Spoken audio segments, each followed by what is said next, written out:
has a monopoly on the truth. Our version of our own truths are based on our own lived experiences. In this space, we welcome different perspectives to learn, unlearn, and enlighten.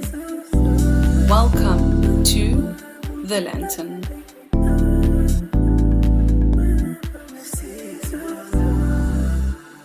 Hello everyone, I'm Khanyi Tshabalala and I am the founder of Seize the Light. If you haven't come across a video from me, welcome to my channel. Everyone has been talking about mental health this week, so I just thought that I should come on and make a video about what exactly mental health is. So I think I will make a precursor to this video and say that mental health is very subjective. I think that each person has their own interpretation as to what exactly mental health is. And I think for reasons that I'll explain in this video, it will be obvious why we cannot come to one universal definition for mental health. I think that as we go along, there will be more clarity when it comes to the concept of mental health. But I think for as long as we haven't gotten to a universal definition or interpretation of what exactly mental health is and what its triggers may or may not be, we need to just be kind to everybody. Anyone who feels that their mental health has been negatively impacted or that they're in distress, it's really not for us to judge anybody's experience. All we can really do is just be kind to anybody that we meet, because the face of mental health is actually not somebody who's sitting in a corner depressed. People who are actually not mentally well can be the people who are the happiest people in the room. So this is why, in some organizations, they've even gone as far as to have mental health first aiders within that organization, so that people can actually pick up and see signs of people who may be mentally distressed but may not be able to speak up. And we must also understand that people aren't going to be inclined to speak about these issues because of the negative stigma that is attached to mental health. So mental health to me is quite an interesting concept, and I think there's a reason why it's quite ambiguous, is because there's still lots of room for mental health to be researched. And I think that the doctors have tried to apply the science in understanding mental health, but they haven't been able to conclude what exactly are the triggers when it comes to mental health. There has seemed to be some sort of a shift and an acceptance towards more of a pseudoscientific explanation when it comes to mental health. And that I'll unpack in videos that are later to come, where we talk about the energy system of the body. So if I'm going to make a basic example, because we'll do breath work at the end of this video, your mind is quite a powerful tool. Right now, you're breathing unconsciously. You're not having to put much thought into it. Your body is just getting on with it, right? But when we engage in techniques such as breath work, ultimately what you're doing is telling your brain to override your breathing system and to make you breathe how you want to breathe. I think it's a very powerful thing that the mind has the ability to actually tell the body what to do. And I think that we need to acknowledge and recognize the power of the mind.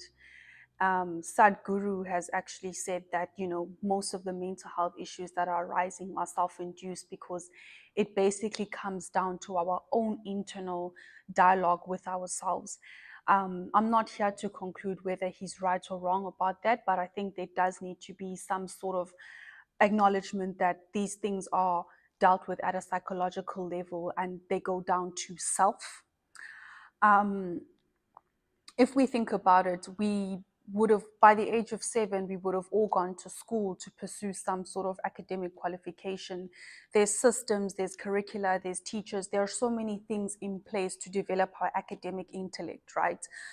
But if we look at our mental and emotional intellect, or even awareness, I really can't think of any system in society that has been constructed to actually develop that. There's a lot of, I don't want to call it a burden, but the emphasis is actually placed on the individual to grow themselves mentally and emotionally, which, I mean, that is sort of leaving people to their own devices, right? When we think about organizations, you're basically grouping people together under the assumption that people actually have worked on their mental and emotional intellect, and that they do understand themselves, and that's how they're able to interact with other people in an appropriate manner, right? But that's quite a detrimental assumption to make, because how exactly do people work on mental and emotional intellect if we don't have the same curricular outcomes, uh, measurements that we do when we measure intellectual capacity? So I think this is why there's this open, interpretation about mental health. It's because people haven't really stepped back to understand there's a whole lot of support, there's a whole lot of structures that society, the world, the system has put into place when it comes to academics and achievements.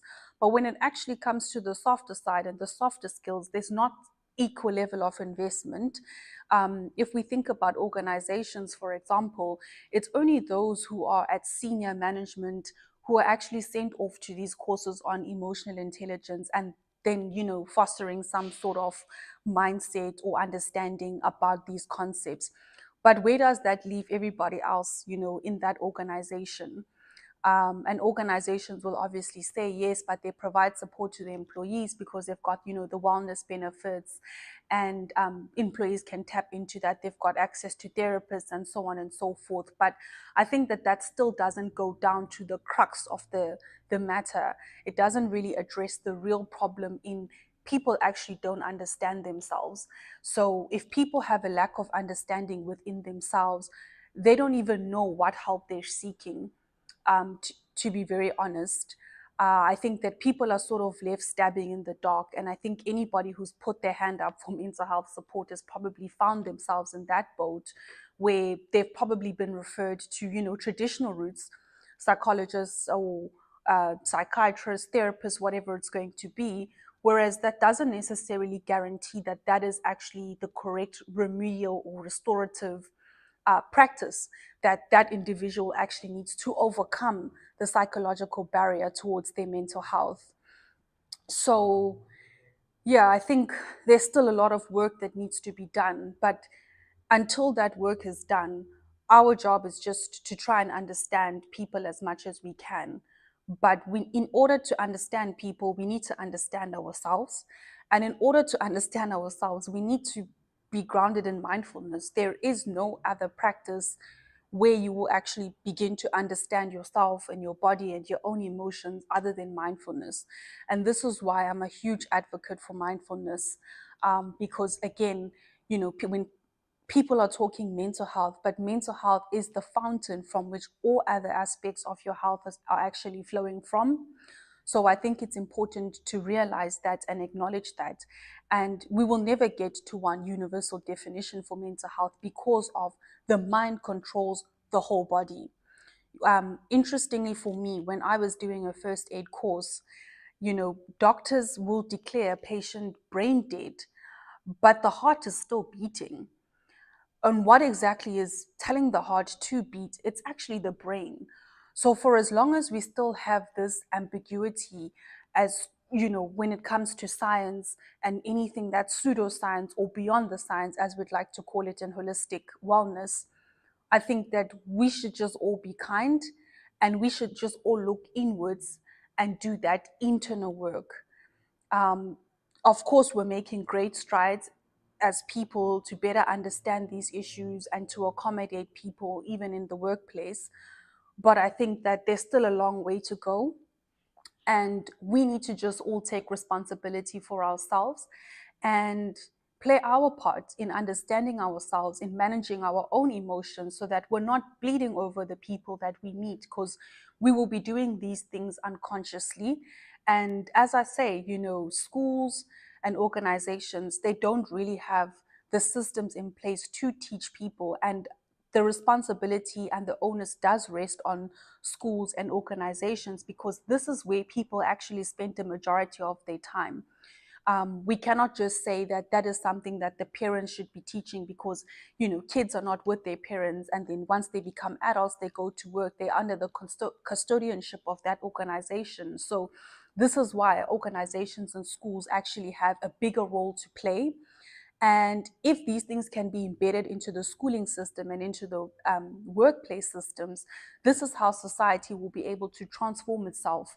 And, more people being mindful equals a better ecosystem, because people will be aware of how their actions may be impacting other people. Even if we think about it at a decision maker level, better decision will be made because no bias will be applied. People will be making certain decisions mindfully. And that's ultimately, where we need to get to. So if you're still here, my breathwork exercise is coming up next. I think that it's a good starting point for anybody looking to start having a mindfulness practice. A mindfulness practice does start with quietening the mind, and that's something that can be challenging in the world that we live in today because it's a very noisy place. But as I said, we all need to take responsibility for ourselves. We cannot be expecting anybody to do it for us. But equally, as a collective, we do need to keep applying pressure on these institutions to have some sort of formal structures in place to aid the development of mental and emotional intelligence. We're at that part of the video now where we'll be doing a breath work exercise. We'll be doing the 4-7-8 breathing technique, which is a nice and easy one. I really like this one because it's one that you can do anywhere. So I'm going to explain it and then I'll hold the space for us just to do maybe 3 rounds of it together. So basically what we'll do is inhale for 4 breaths. So 1, 2, 3, 4. Hold our breath for the count of 7 breaths. So 1, 2, 3, 4, 5, 6, 7. And then exhale for 8 breaths. 1, 2, 3, 4, 5, 6, 7, 8. So I'm going to explain it again just so that we're all on the same page. So we're going to inhale for the count of 4 breaths. 1, 2, 3, 4. Hold our breaths for the count of 7 breaths. 1, 2, 3, 4, 5, 6, 7. And then exhale for 8 breaths. 1, 2, 3, 4, 5, 6, 7, 8. I hope that you've got it, but anyway, you can always rewind to understand, but I'm going to now hold the space so that we can go through some of this breathing together. So wherever you are, find a nice, comfortable seated position and just begin to relax. Make sure that your shoulders are nice and relaxed.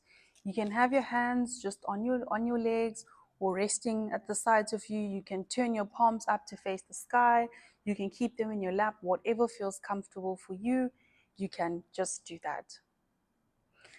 And now all I want you to do is soften your gaze, maybe just focus on a single point and just begin to engage your breath. Just inhale and exhale.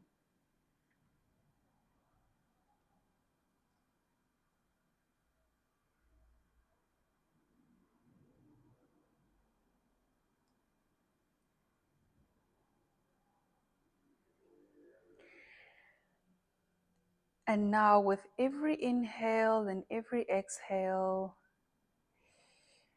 you just want to begin to deepen the breath.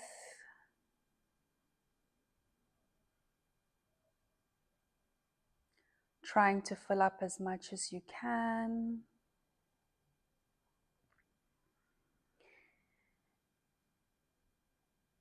And just drawing your awareness to the breath.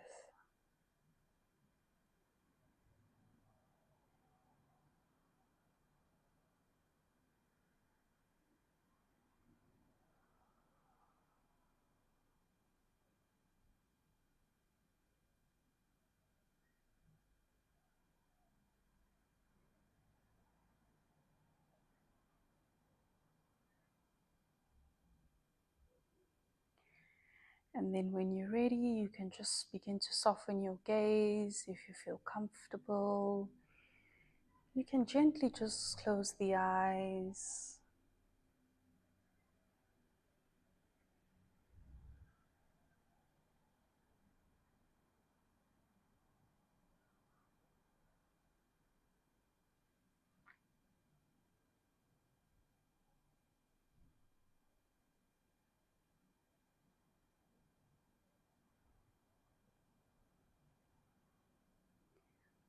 And we'll just begin our inhale. 1, 2, 3, 4, and then we'll hold. 1, 2, 3, 4, 5, 6, 7. Exhale. 1, 2, 3, 4, 5, 6, 7, 8. Inhale. 1, 2, 3, 4. Hold. 1, 2, 3, 4, 5, 6, 7. Exhale. 1, 2, 3, 4, 5, 6, 7, 8. Inhale. 1, 2, 3, 4. Hold. 1, 2, 3, 4, 5, 6, 7. Exhale. 1, 2, 3, 4, 5, 6, 7, 8. Last one. Inhale. 1, 2, 3, 4. Hold. 1, 2, 3, 4, 5, 6, 7. Exhale.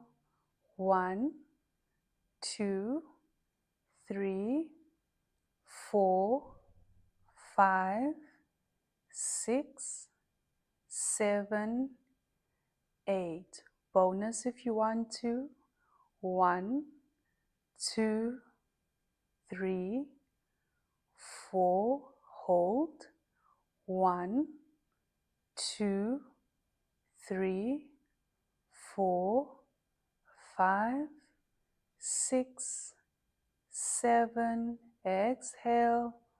1, 2, 3, 4, 5, 6, 7. And now inhaling and exhaling, going back to your normal breath.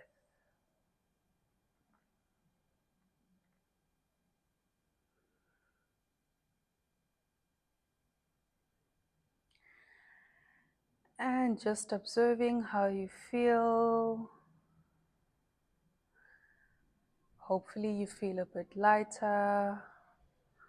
Hopefully you've managed to declutter something in your mind.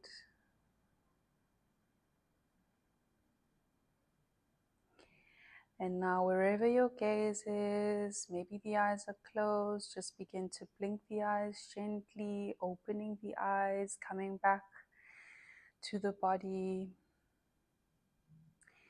If I was resting on, my gaze was at a single point, now I'm back with you guys here on the camera. And I hope that you've enjoyed that 4-7-8 breathing technique. And like I said, it's here for you whenever you need it. If you're feeling anxious, nervous, or overwhelmed, come back to this video, find a comfortable seated position, and just follow my guidance and just focus on the breath. Thank you so much for listening to my video. It's always much appreciated. Please do like or comment. That lets me know that it's exactly what you guys want to hear from me. But anyway, I hope you all take care of yourselves, and I will see you on the next one. Namaste.